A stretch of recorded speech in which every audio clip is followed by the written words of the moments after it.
My name is Rich Schmidt. We're here with Cheryl Longshore. It's June 12th, 2023. We're at the Nicholson Library at Linfield University in McMinnville. And Cheryl, thank you so much for joining us today. The first question is, why wine? Well, wine, my husband always said wine is an art, and he was looking for an outlet for his creative side to go along with his other job. And so we had started sampling wine in the 70s and dabbled a little bit in making wine, had some really awful stuff that we made from concentrates and different things. And we signed up to go on the wine tour that the Oregon wine growers had in about 1977, I think. They called it a harvest tour. And we were up at Amity listening to Myron Redford talking about his new winery, Amity Vineyards. And Glen went up to him afterwards to ask for advice about making wine, better wine, as a home winemaker.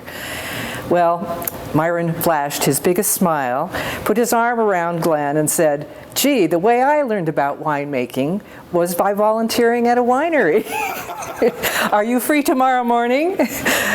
And so Glen, and I too volunteered, but mostly Glen, volunteered during Crush and bottling and at wine festivals for several years there. Decided that this is something that maybe we could do. And so in 1979, we sold our house and bought property in Polk County for a vineyard and winery. Later that turned out to be only a winery because we decided we were not into farming. And there were lots of grapes available to buy from small vineyards, and so that's what we decided to do. We were the first bonded winery in Polk County in 1981. Ellendale started shortly thereafter. They were bonded that same year, but we had the lowest number. And that first year we bought grapes from Bethel Heights Vineyard. It was before they started their winery. And like everyone else in Oregon at that time, we made Pinot Noir. We made the first Polk County Appalachian Pinot Noir, 1981, from Bethel Heights. And we also made Pinot Noir Blanc, a Pinot Noir Rosé, and a light red that we called Fruité, which was also Pinot Noir.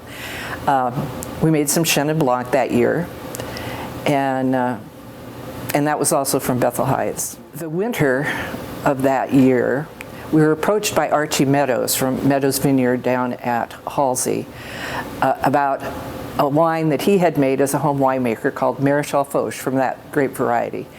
And he thought it would make a dynamite commercial wine. And so we made an agreement with him to try it out. And it did make a great red wine, a heavier red than Pinot Noir, which was there weren't too many big reds like that made in Oregon at that time. And so starting in 1982, we made Maréchal Foch. We had, gosh, I don't even remember how many cases, but it wasn't very much. And then gradually increased as more grapes became available. And Archie did plant more Maréchal Foch because we said we wanted more. And we decided that Pinot Noir was not going to be our thing. We wanted to be unique. And so we branched out into some varieties that not very many or nobody was making. I mean, nobody was making Maréchal Foch when we started. There are a few others that started making it after that. But that became our main wine.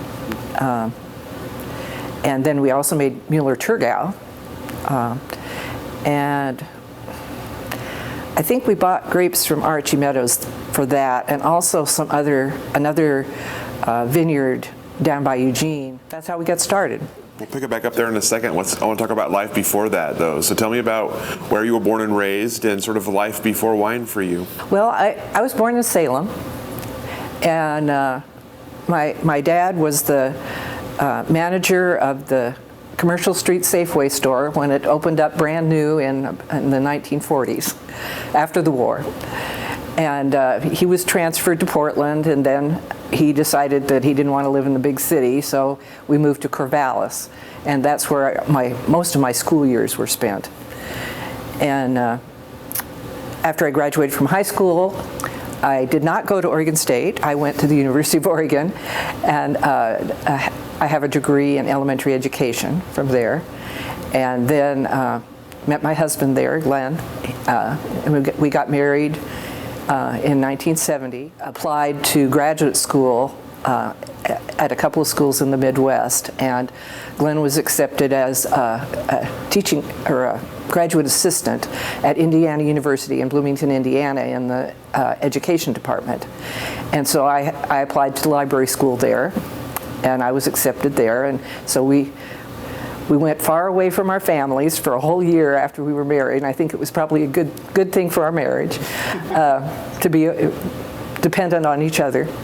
And we got our degrees in a year there, and wanted to get back to the West Coast. And so Glenn began applying for positions as a media specialist to places in Oregon, Washington, Idaho. And then he said, well, what about Alaska? That's west. And I said, sure. And I thought, no, we'll never go there. But we did. That was the first offer he got, was to organize a library and media center at a small school in Seldovia, Alaska. So we were there for a year, and didn't do well in the winter. So we returned to Oregon. Glenn got his second master's degree in library science from the University of Oregon, and I was the elementary school librarian at the Central Lynn School District for 2 years. In the midst of the gas crunch at that time, 73, I was driving from Salem to Halsey, and it was just too much with the difficulty of getting gas to do it. And Glenn was hired as the library media specialist at Chemeketa Community College. So that was his main job there until 1981, and then he began doing winemaking and that job.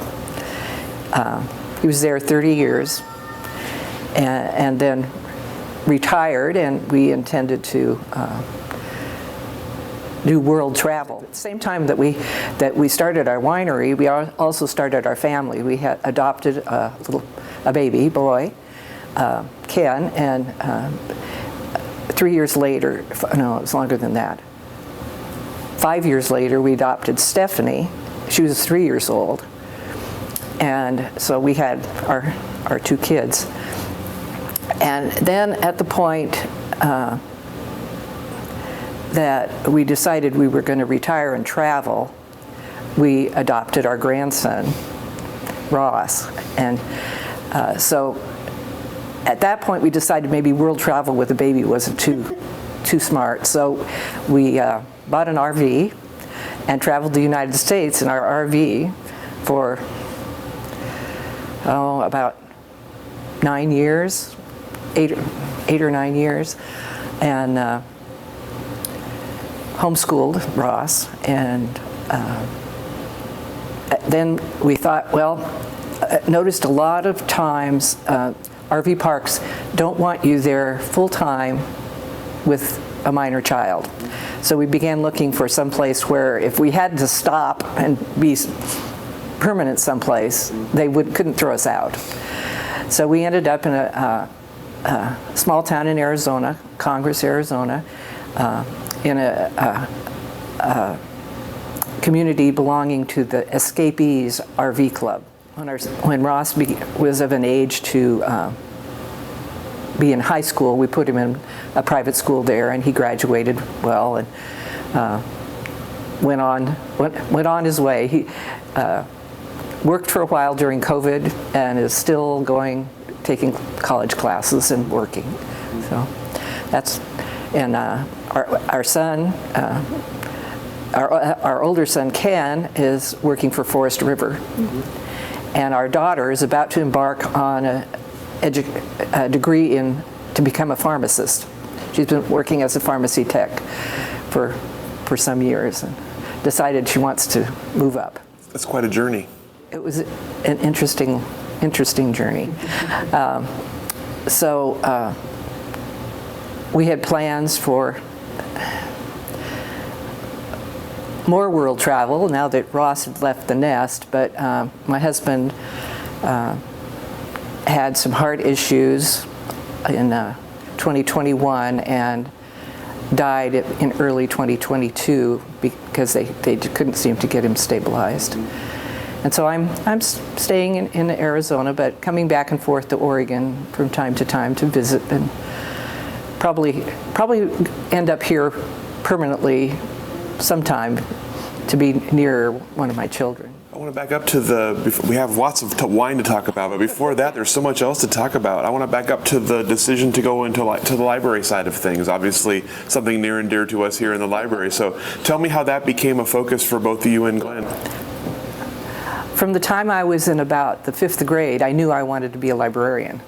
I was totally focused on that. So many kids, they don't have an idea. They go to university and they don't even know then. But I was sure that was what I wanted to do. I went into the elementary education because I thought, well, if I have to work for a while before I can go to graduate school, then I would have a career there. But I was fortunate that my grandfather's brother, who had no children, left money when I was like 2 years old. He died and left money to all of his brother's children, and his brother's grandchildren, earmarked for education for the grandchildren. And so he paid my way through graduate school. And tell me about your experiences as a librarian. Well, varied. Because I already had my degree in elementary education, I focused on elementary school libraries. So I worked at Central Lynn School District, and there are 3 small elementary schools. I worked for the Salem School District as a cataloger, and then I worked at a couple of elementary schools part-time there, and I substituted extensively when we were starting the winery and before. And then I was the manager of the winery because Glen kept his job at Chemeketa. Did I say he was working at Chemeketa? Okay. After we decided that we were going to close the winery, I was hired at Chemeketa as a reference librarian. And I'd already been doing cataloging there because I had experience doing cataloging, and they needed someone to catalog media materials. That is all over the map of librarianship. And then I worked as a reference librarian there part-time, several years, evenings, and then during the beginning of one of the school years, they had one of the librarians resign right at the beginning of the school year. Yeah, that's about my experience with being a reference librarian. But on the recreational side, I became very interested in genealogy when I was in late elementary school. My auntie was working on the family tree, and she got me interested. And so I've worked extensively on my family tree, and Glen on his. He worked on it too, and we've had lots of interesting experiences doing that. What were some of your what was your sort of favorite part of being a librarian, or favorite level? Did you enjoy elementary school? Did you enjoy college? What was the best part? Well, I enjoyed the elementary school, but there was more behavior management there. And I really enjoyed the work that I did at Chemeketa as a reference librarian. It was fun to help the different students with their projects and the teachers, and taught some classes in how to use the library and that sort of thing. You mentioned the genealogy and some interesting experiences. Tell me about some of that. In our RV travels, we went to a lot of places where members of our family had lived, and we were in Faulkton, South Dakota one year, and couldn't figure out where the cemetery was. This is a little tiny town in eastern South Dakota. And so we saw that there was some kind of a meeting at one of the churches, so I got out and went in and I said, "Can you tell us where the cemetery is?" And so one of the ladies told us which road to turn on and everything, and one of the other ladies there said, what family are you looking for?" Turned out she was a cousin. But that part of the family stayed in South Dakota. My part of the family moved to Oregon in the 30s, so we weren't well acquainted with a lot of them. It's pretty incredible. And we walked in on one of Glen's cousins. Her husband had a junkyard, and they lived right next door, and so we just drove in there and asked for her, and they had never met. She was really surprised. But that acquainted us. That her parents had, I think, 11 or 12 children. And so they invited us to go to lunch with them and go around to the cemeteries and see the grave sites of that part of the family. And so we got acquainted with them. It's incredible. Serendipitous. I see where this is going. Yeah. So tell me about we talked about kind of the entrance to wine. So tell me about your initial interest in, you mentioned kind of dabbling in tasting and dabbling in making wine. What was the initial interest? What got you kind of started down the wine path? Gosh, I don't know. There was this neat little wine shop in Eugene that we used to go to and buy wine. Tasted different ones and just were interested in the different varieties, and then we got involved on the harvest tours that the Oregon Wine Growers Association had. I don't even know if it was called that then, but they would have buses from in McMinnville. We met at I can't remember now if it was a school or a church, and left our cars there, and then they took us around to the vineyards, various vineyards and the wineries. The winery that was called Knudsen Erath then, they had lunch and they had tasting and sales, so that it wasn't, you weren't lugging it all around. They waited till the end to have that all available. And we did that a couple of years. And then the incident with Myron Redford at Amity happened. and we volunteered there Glen more during Crush. I can't remember if I ever helped during Crush or not, but he did. And we helped with bottling and at the wine festivals. And they helped us get started. And came down and helped when we had our first release of wine. That was kind of interesting because we were the first winery in Polk County. So the county wasn't really too sure about a winery and drinking and all that. And so part of the conditional use permit we had, we were only permitted 2 vehicles besides our own at any one time on our property. So we couldn't really have a wine release there. So we made an agreement with Mrs. Richards. What was her name? Well, Mrs. Richards at Richards' store at the intersection of 99W and Airlie and Suver Roads to have our first release there. So we did that in I can't tell you, it was in the summer of 1982. Ellendale also started that the same year we did, 81, but they started after we did, but they made wine that year. And then there were a lot of vineyards in Polk County at that time, but without wineries really associated with them. But in 2 or 3 years, there were more wineries, and so the county became more aware of what wine tasting rooms were like, and it wasn't drunken orgies or anything like that. We were then allowed to have more cars there at any one time. And I think that was like I think they lifted all that in like 1983, probably. And that was the year, let's see, did Bethel Heights start in 83 or 84? They were one of the other early ones. And we bought grapes from them until they started their own winery.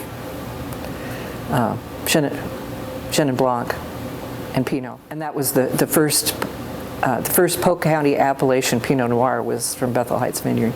I don't know if I said that already. Might have.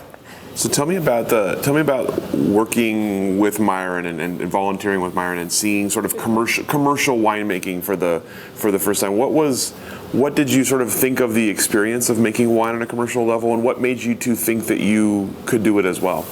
Well, Amity Vineyards was still pretty small at that point. And we could see that Myron was pretty much doing it with the help of 1 or 2 other people and volunteers, of course. And so we thought, well, we could start small and depend on volunteers too. And so that's kind of how we started. And we had helped up there, Glen especially, with all aspects of winemaking. And we went down to Davis, California, and took the commercial winemaking preparatory course that was a week or I don't know if it was a week long or 2 weeks long, just a short course. 1979, we bought a half a ton of Pinot Noir as home winemakers, and tried what a bigger scale would be than just carboys. And I think we bought Riesling. I think we went and picked Riesling someplace. Yeah, we did. It was at Don Byard. Hidden Springs. Hidden Springs, yes. We went and picked grapes and made a little bit of Riesling. How did the early wines turn out? Well, we made some mistakes with the Riesling. Bad measurement of yeast and something else, and it didn't turn out too well. We did drink it all, but fortunately there wasn't very much. And the Pinot Noir turned out better. That was our older son Ken's birth year, and when he was 21, we still had 1 bottle of that left that served for his birthday. And that was also 79 was the year we bought our property out on Dunforest Road in Polk County, where we had our winery. So I'm curious about, you mentioned obviously being so early in Polk County and then not really having an idea what to do with you yet. Tell me about getting the business started and finding a name and finding customers and all of that.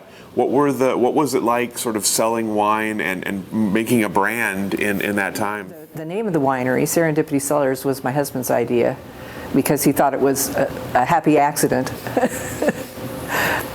And most of the other wineries at that time were named for people or places. And we wanted to be different. Well, we had our first release there at Richard's store. Before we approached distributors, that came later. I went around to various places and sold wine.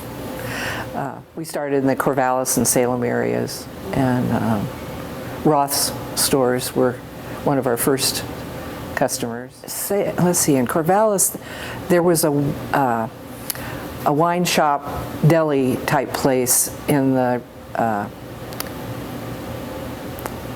Cannery Mall shopping center there. It was one of the first places to sell our wine in Corvallis. And in the Reed Opera House had a wine shop in the lower area, and I think there's a restaurant in there now. But those were two of the first places. Did you find there was a lot of demand for local wine? Did you find customers were excited about local wine, or the shops were? Yes, they were very anxious to get the local wines. We didn't have too much success with grocery stores because they seemed to want wines that were already well known.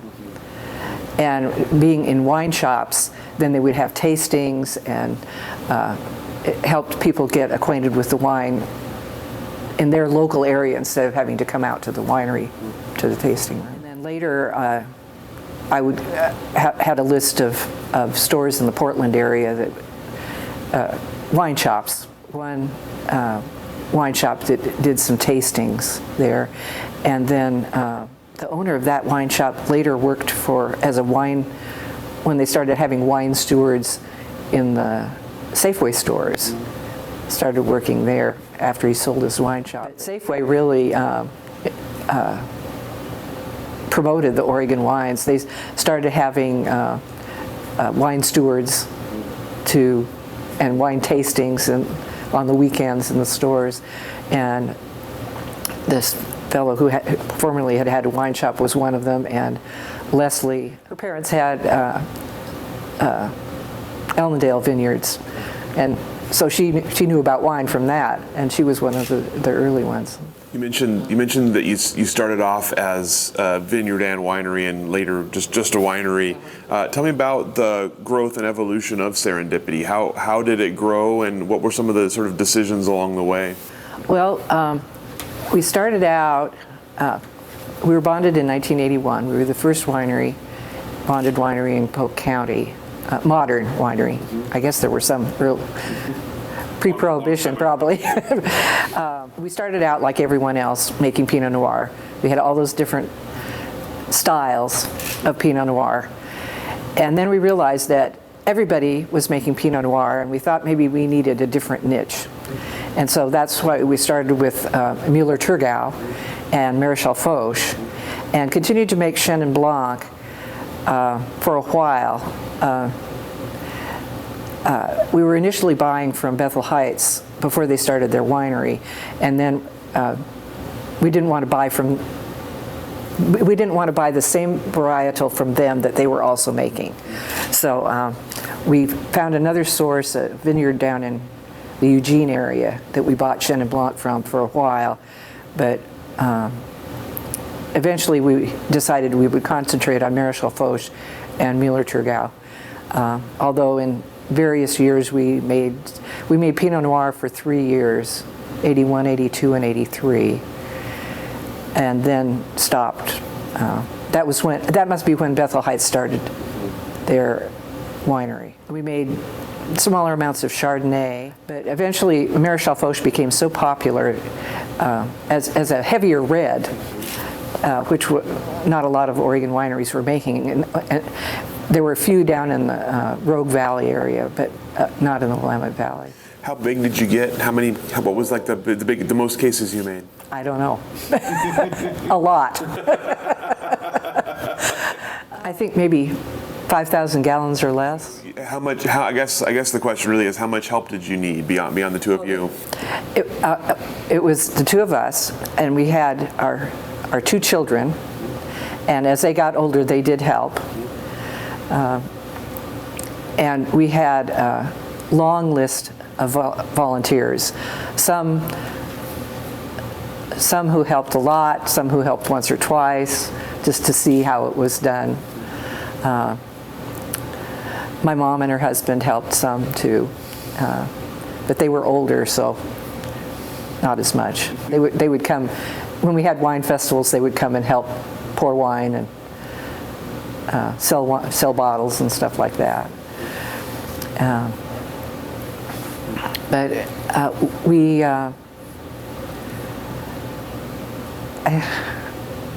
as I recall, we had only one person that we paid ever.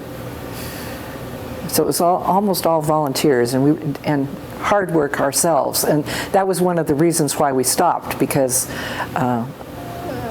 Glen's his hands were getting arthritis, and he couldn't easily do some of the, especially labeling, which we did all by hand. The last year we made wine was 1999. I actually just recovered some of that.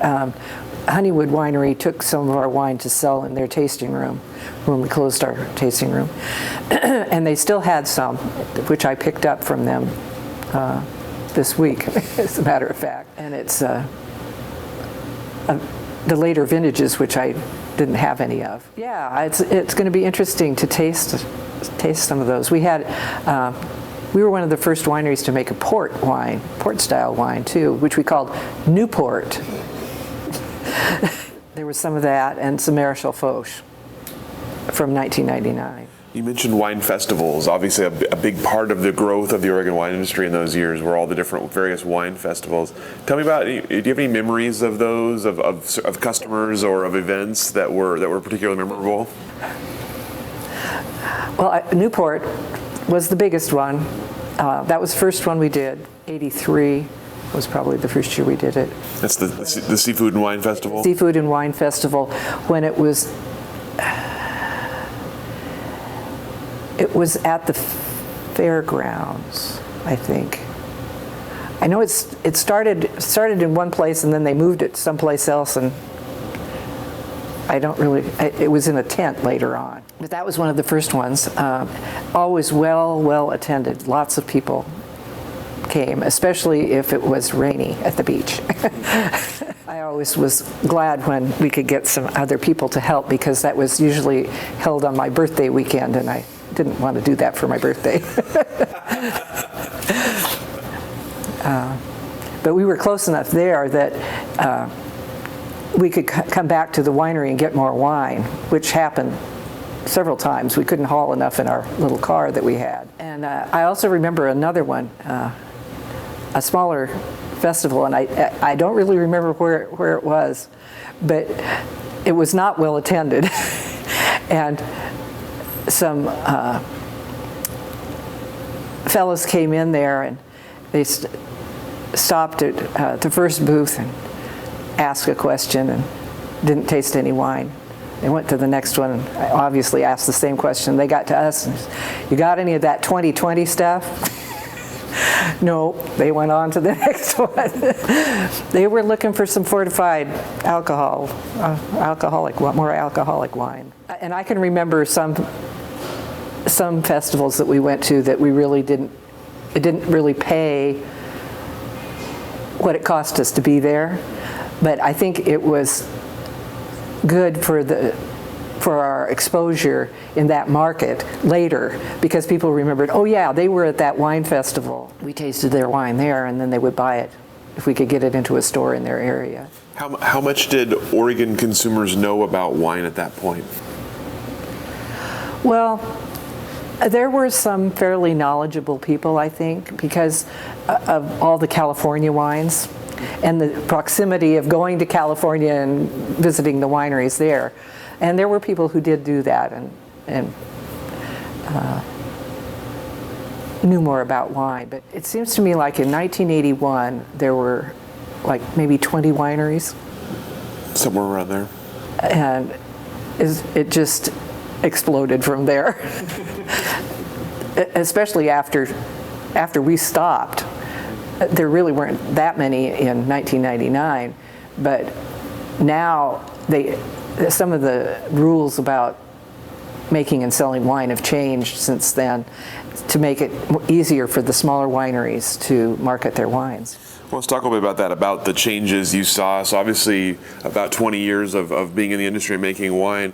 How did you see the industry grow up while you were involved in it? It really took off at that point. There were so many vineyards, and that's about when a lot of them matured and were able to have grapes to sell.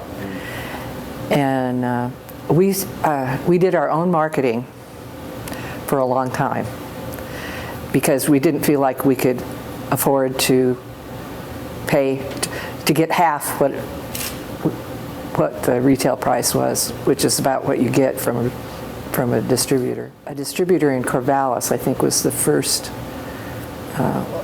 one we had, Dumont Distributing. For a while, we had just an individual who was marketing wine.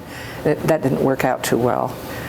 And then later on, we went with McClaskey's in Portland, and that really opened things up because they had affiliations with distributors in other parts of the state that we were able to get our wines with. I would go around to the stores, sometimes with my daughter Stephanie when she was preschool age. She was really good about staying right by me when I would be talking to the wine buyers. And it was mostly wine shops at that point, not grocery stores. You talked about how some of the rules have changed a little bit for smaller wineries.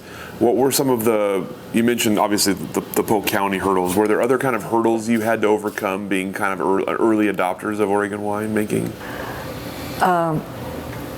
Well, there were not as many distributors, for one thing. At least ones who were willing to take a chance on a new winery and unknown wines. And since we had Mueller-Thurgau and Maréchal Foch, which were two fairly unknown wines at that point, we did our own marketing for a long time. And I think as the wine industry has grown, I think more of the smaller wineries are able to sell a lot of their wine directly to the consumers instead of going through distribution. Tell me about some of the other people you met in the industry. Obviously, you mentioned Myron being the sort of the gatekeeper for you. Yeah. Who else did you kind of interact with? Who are some of the other people you have memories of working with? Well, the Polk County Wineries Association, Marilyn Webb and Terry and Ted. I can think of Ted Castile and Marilyn. Well, we were buying grapes from them, so we were acquainted with them. And they had, their children were not too much older than ours. And Ellendale, Tom Dunn, he had a winery in the Eola Hills area there, which can't remember the name of it right off the top of my head. Been a while. And we had a little local association of Polk and Marion County wineries, so we included Honeywood, Silver Falls, and those are the two that I remember that were in Marion County. Yeah, there weren't many. There weren't many. We used to have our association meetings at Honeywood. Kind of, they had a bigger facility and were more centrally located for having meetings. We were kind of pretty much the farthest away of that group. And as I said, Ellendale started that the same year that we did, and then Bethel Heights must have started in '83 or '84. And then there was a fruit winery up there in the Eola Hills, and I don't remember the name of it now, but it was an older fellow who had a cherry orchard, and he was making some fruit wines. Of course, Honeywood was mainly fruit wines at that point, and they later branched out into varietal grape wines.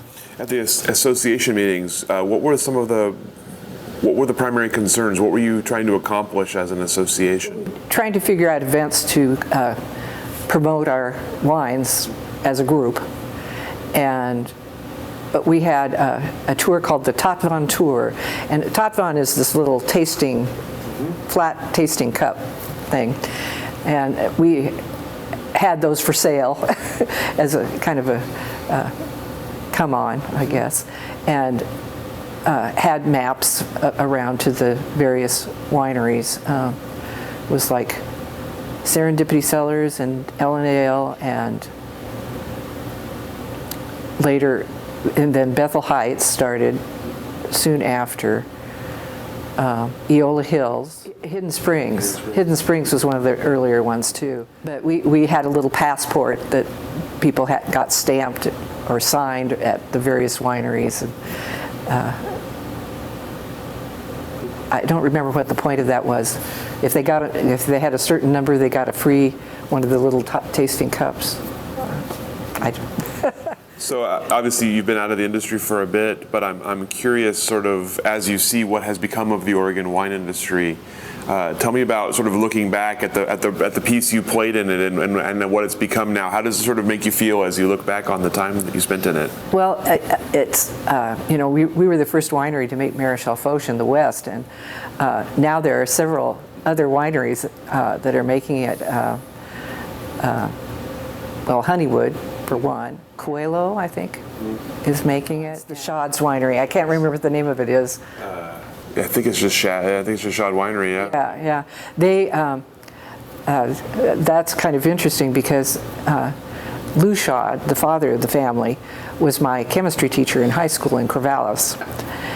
And they started, and we attended the same church in Corvallis, and so I kind of knew their kids, and they used to come around at Thanksgiving weekend when we always had big tasting and sales with their whole family to taste wine and buy wine, and so Tom and his brother, I can't think of his name. Decided they wanted to make Marichal Foch, and so they were one of the first ones after us to make it when they started their winery in McMinnville at their dad's old family farm. We were actually at a winery down in Springfield last year that was making Marichal Foch also. Yeah, it's out there. Yeah, we started it. It's like, yeah, it's kind of fun, and people used to bring us Marichal Foch from the Midwest if they'd been visiting in the Midwest and found some there, because it was made extensively because it's an early ripening grape and more hardy than some. Well, you've already talked a little bit about kind of what's next for you, so is there anything else sort of that you're looking ahead to for yourself now in the upcoming future? I'm just retired in Arizona. I'm fairly active in my church down there and in the Escapees group. Where I live in the Escapees Park there, and kind of looking around up here for a retirement place that'll be close to one of my kids for the next stage of retirement.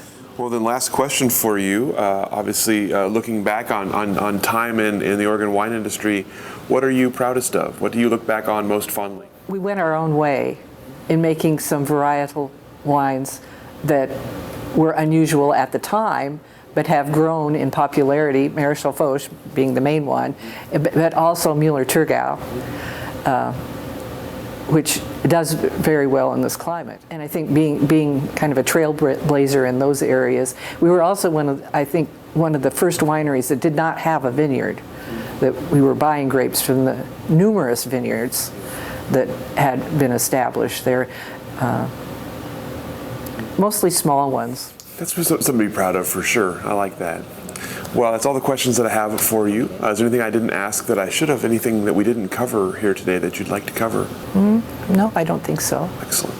Well, thank you so much for your time, for sharing your stories with us. I look forward to seeing what you have here in the folder over here. I'm excited about that.